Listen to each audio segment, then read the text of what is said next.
make this very generic because our sermon times are broadcast all around the world, over 2,600 hits, and so I got to make this really generic because I'm going to talk about a missionary. You can talk to me afterwards, or for those of you who were here the other Wednesday and heard this story, it's a story about love. I know a missionary. We'll name him George. He's from this area. He went to a Muslim, largely Muslim country to show the love of Christ by helping build infrastructure. He was taken captive, held hostage, rescued, came back to our area, and now is thinking about going back to this fairly unstable, largely Muslim country to show the love of Jesus, because he knows that will last. While the world says, take guns, take bombs, be afraid,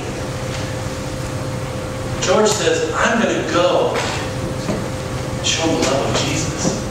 And even if I'm captured, even if I'm threatened with death, he knows what will last in the long run.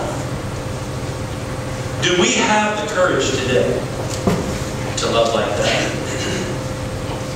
If you're a Christian, I have some application questions that I'd like you to ponder as we close out the sermon time.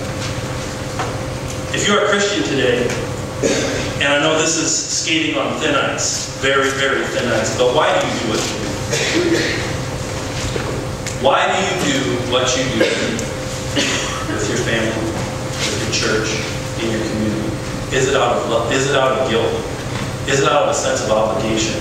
Is it out of a sense of duty that you think, oh man, if I don't do it, nobody will? Or is it out of a call to love? If you are not a Christian, why do you do what you do?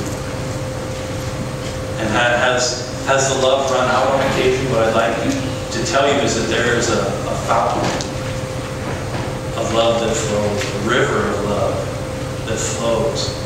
And his name is Jesus, and it will never run out. I would like to pray for just a moment, and then we're going to do something else really wonderful. So let's pray just a second. Father, right now, even now,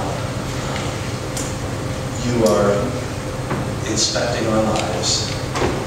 Lord, your word that is sharper than any two-edged sword, even now, is inspecting our lives and helping us understand why we do what we do. And Lord, for those who today are running dry on love, I pray that they would come to you now.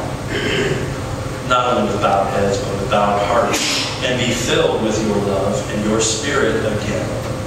Lord, those who have never known you, I pray that they would open their hearts to you now and would take the next steps that they need you to be filled up forever with a love that lasts. We ask all this in the strong name of Christ.